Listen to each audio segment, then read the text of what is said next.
Так, қалғандары қайда? Қосыла ма? Қазір мен Bilmedim, Arujanda chat tutamazlar. ау. Arujanda chat dürüst tutamadı hocam. Енді оларға Аружанға сәлем айт. Бұл енді сабақ онлайн өтетін болып жатыр енді әзірге. Сондықтан келесі сабаққа дұрыстап қатысатын болсын. Себебі бұл маңызды. Сабақтар өтіп жатыр, уақыт өтіп жатыр. Сабақтың кестесінен қалып қоямыз біз әйтпесе. Келістік па? Мен қазір оны саған тапсырма берейін, қалғандарына да айтарсың. Біздегі ендігі не ол мынау фотосының қандай түрлері бар дейді. Бейнелеу өнеріндегі заманауи құбылыстар, графика, кескіндеме, қазақстандық фото суретшілердің туындыларымен танысып, талқыға салу болатын. Берекелі күз тақырыбына ұлттық тағамдар тақырыбына фотокомпозиция ойластыру дейді. Бір фото натюрморт жасау керек та, түсіндің ба? Натюрморт mu? Иә. Сол дастарханға нелерді қойып, жеміс дастарханға ма, енді табиғат аясында ма білмедім енді. Қалай ыңғайлы, бірақ соны бір Соны суретке түсіру ғой, иә, соны алтын күз екендігін білдіретіндей кішкене ұлттық детальдар қосып, ұлттық ою-өрнектер бір жерде көрініс табатындай қылып, иә. Сөйтіп бірнеше ракурстан фотокомпозиция ойластыруымыз керек. Үйге тапсырма сол. Сондықтан бағанағындай айтылды ғой, сендер түсірген суреттеріңді көрген, ескертулер айттым. Соның барлығын ескеріп, фотокомпозицияны дұрыс орналастыру керек. Мысалы үшін мынау A4 қағаз болатын болса, осы кеңістік болса, осы кеңістікті біз мына ортасын ала отырып, бірақ кішкентай болып қалмау керек, қатты үлкен болып неге сыймай кетпеу керек болатынаға осы кеңістікке. Соны композицияға ойластыру керек. Жеміс жидектер бола ма, ыдыс аяқтар бола ма, басқа да маталар, бірдеңелер бола ма, барлығын өз орнымен орналастырып фотокомпозиция жасау керек. Қосылып отыр ма қазір? Қосылмай отыр ма?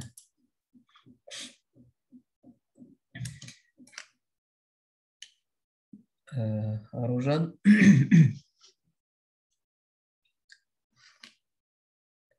Аружан, қосылдың ба?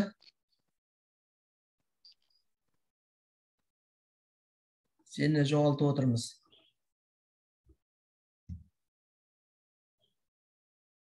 Аружан. Мен айтып отырмын. Сағай. Саға да саламатсыз ба? Келесі сабақ, сен мүмкіндігінше толық қатысуға тырыс. Себебі енді онлайн болады деп отыр, сондықтан міндетті түрде интернет мәселесін шешуің керексің. Соның телефон мәселесін шешу керексің. Үйге тапсырма беріп жатырмын мен қазір. Берекелі күз деген тақырыпта ұлттық тағамдар тақырыбында фотокомпозиция жасау керек. Бірнеше ракурстан түсіріп жіберіңіздер, е? Дастархан түсіреміз бағай? Дастарханды түсіресіңдер, енді берекелі күз деген соң ұлттық тағамдар тақырыбында дейді. Ол жерге бауырсақ бола ма, басқа да тағамдар бола ма, ол жағын өздерің көресіңдер. Онан кейін интерьерде бола ма, сыртта экстерьерде бола ма, далада табиғат аясында бола ма, оны өздерің білесіңдер, қалай ыңғайлы. Бірақ сол бір детальдар, ұлттық нақыштағы детальдар көрініп тұру керек. Келістік қой, е?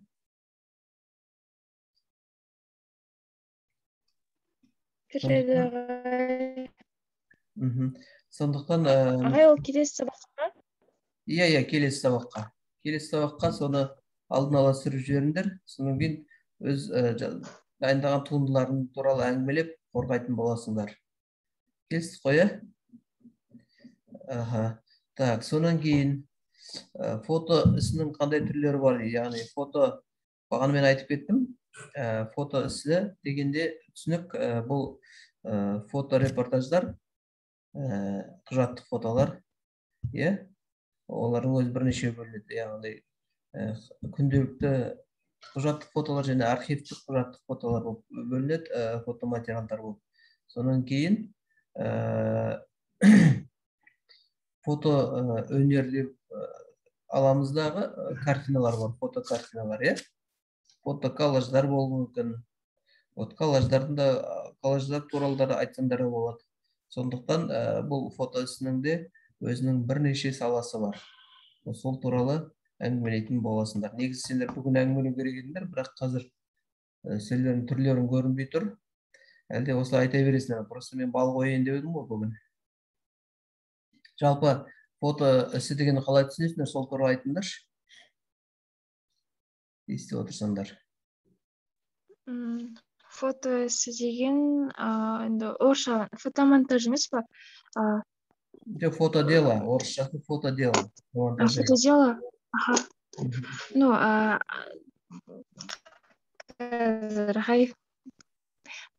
фото ісі деген мысалға біз қолымызға телефон или фотоаппарат алып түсірген кезде суреттің мысалы жеткізетін өзінің бір несі болады ғой, идеясы болады ғой. Сол арқылы жаңағы нелерді мысалға тұрған орнын мысалы ракурстарын анықтап әдемі сурет шығару деп ойлаймын. Жоқ, сен бағана сабаққа қатыса алған жоқсың, енді міне нәтижесі көрініп жатыр да. Фотосы дегенде негізгі екі түсінік бар. Біреуі, жаңа айтып отырмын, бұл фото құжаттар. Яғни оны фотограф, фототілші дейміз. Фототілші деп айтсақ дұрыс шығар. Фотокорреспондент орысша. Яғни ол репортаждар берілуі мүмкін, белгілі бір болып жатқан оқиғадан, қасқағым сәтте түсіріп жариялау мүмкін. Әлеуметтік желілер болсын, газет журналдарда болсын, ол бір. Екінші, ол мынау көркем өнерге байланысты. Яғни ол белгілі бір уақытта асықпай, аптықпай, белгілі бір тақырыпта фотоға түсіру мүмкін. Ол адамды түсіру мүмкін. Художественный фото деген бар ғой, көркем фото. Соны айтып отырмын мен. Сонан кейін табиғат аясында түсіру мүмкін, не болмаса табиғаттың өзін түсіру мүмкін, не болмаса табиғаттың аясында бір ғимаратты, ескерткіштерді түсіру мүмкін. Ол фото ісінің бір бөлшегі ретінде бірақ саналады, бірақ ол фото өнер болып есептеледі. Осы екі нәрсені жатыстырмау керек. Біреуі құжаттық болса, екіншісі ол шығармашылыққа арналған. Былай айтсақ болады, біреуі ресми, біреуі шығармашылық. Біреуі официальный, біреуі творческий. Түсінікті ме енді?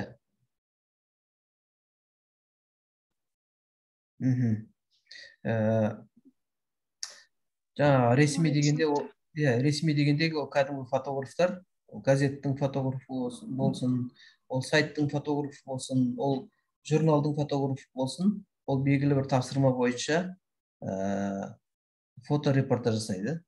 Ал жаңа шығармашылық деген, ол жерде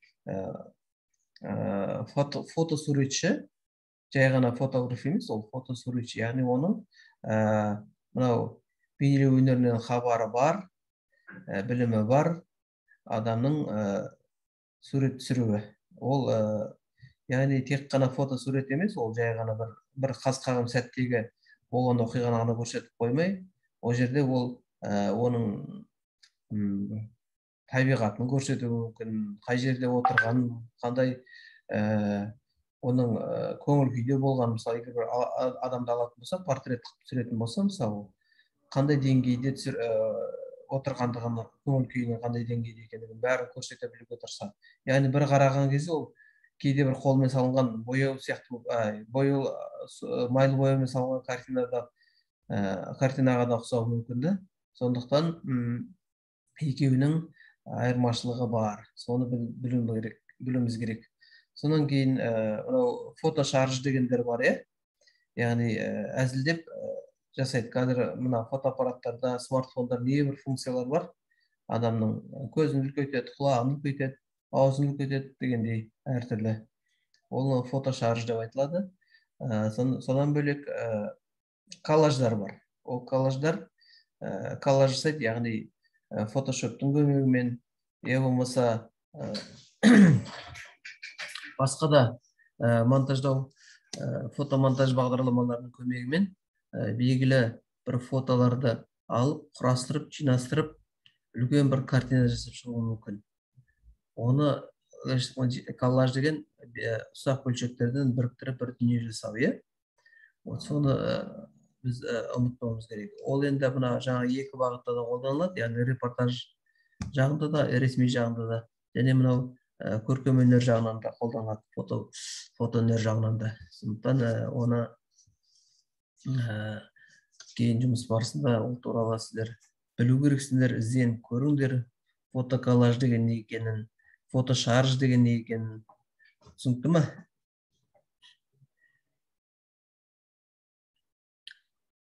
Так. Сонан кейін шарж деген андай ау. Ой. Айта бер. Шарж деген. Дұрыс естіліп тұр ма? Естіліп тұр, аха. Айта бер. Шарж деген суреттер сияқты ғой, андай адамның түрін өзгертіп салу, бір жерден астын қойып, басын үлкен қылып, немесе мұны үлкен қылып деген сияқты. Иә, ол әзілге құрылған, сатиралық бағыттағы фототуындылар деп айтсақ болады. Шарж деген енді ол юмормен байланысты, оны әзілмен байланысты болса солай. Енді ол кейбіреулерге келеме жеп жасайды, кейбір кезде оны өздерінің ұсыныстарына, өздерінің тілектері бойынша жасап шығады. Мысалы үшін бір мерекелер кезінде, сондай кездері көбінесе ондай бар. Ал енді коллаж деген, жаңа айттым, ол бірнеше фотолардың, ұсақ фотолар біріктіріп әкеліп бір не жасауы мүмкін, үлкен бір портрет жасауы мүмкін. Я болмаса басқа да бірнеше кадрларды қолданып отырып, белгілі бір ойды беруі мүмкін. Сондай ерекшеліктері бар. Тағы Гүлнұр, сен айтасың? Қалай түсінесің сонымен фотосы дегенді? Фотосы деген жалпы фотоның айналасындағы заттар, яғни жаңа өзіңіз айтып отқандай екіге бөлінеді. Ресми түрде, одан кейін былай айтқанда бейресми. Бейресми шығармашылық. Иә, шығармашылық. Енді шығармашылық дегеніміз өзіміз білетіндей, сол табиғат, натюрморт, белгілі бір тақырыпта жүргізіледі. Ал ресми деген сол документтерге арналған түрі. Мен келесі сабақта сендерге ерекшеліктерін көрсетемін. Қазір пока теориялық түрде сендер білсін деп жатқаным ғой. Мысалы үшін ресми фотолардың не екендігін, қандай екендігін, және шығармашылық фотосуреттердің қандай екендігін. Мысалы, мен жаңа сендерге тапсырма беріп жатырмын ғой. Берекелі күз, ұлттық тағамдар тақырыбында фотокомпозиция деп. Ол мысалы үшін сендер оны өздері жасанды түрде қоясыңдар, соны түсіресіңдер. Ол енді шығармашылыққа, яғни сендердің кругозорларын, ойлау қабілеттерін деңгейі қаншалықты екенін, қаншалықты түсті білесіңдер, қаншалықты композицияны меңгердіңдер, сол туралы сендердің білімдерін көрінетін болады, сендердің жасаған жұмыстарынан, түсірген суреттерінен. Сондықтан екеуі екі түрлі нәрсе болып шығады. Соны біз алдағы уақытта білетін, келесі сабақта сендер болатын күні алдын ала жіберсеңдер, сол дұрыс болады. Содан кейін мен кім қосылды ма, қосылған жоқ па? Дарина. Маған ыңғайсыз болып жатыр да. Мынау нені уақытты бөліп алсақ дұрыс болар еді. Мүмкін сендер, бірақ мен қазір кімге айттым? Диспетчерге. Ол егер өзгерді, келесі аптада мына графиктер өзгереді. Соған сәйкес біз бір жүйеге нақтыланамыз ғой. Сонан кейін бір сабақты біз таза орысша өтейін, бір сабақты мен таза қазақша өтейін. Сонда Даринаға да ыңғайлы болады, сендерге де ыңғайлы болады деп ойлаймын, және маған да ыңғайлы болады. Бірыңғай қазақша, бірыңғай орысша өткізу. Әйтпесе маған қиын да, ойды жеткізу араласып кетіп жатыр. Келістік па? Ағай, ремонт қанша сіз? Ау? Қашан офлайн барып оқиды екенбіз? Оны білмедім. Мысалы, қазір дырылдап ремонт жөндеу жұмыстары жүріп жатыр. Мысалы үшін кеше ғана мен терезені, мен отырған кабинеттің қазір терезесін ауыстырып кетті. Енді бүгін қазір келіп сылау керек. Қазір маған 4-ке дейін босатсаңыз 4-те кіріп жұмыс жасайық деген қазір. Соған мен жер дайындауым керек. Жалпы алғанда факультетте қазір қарқынды жүріп жатыр жөндеу жұмыстары. 1 айдың көлемінде бітіп қалатын шығар деген үмітте отырмыз. Сондай. Жақсы. Жарайды, онда келесі сабаққа дұрыстап дайындалыңдар. Жарайды.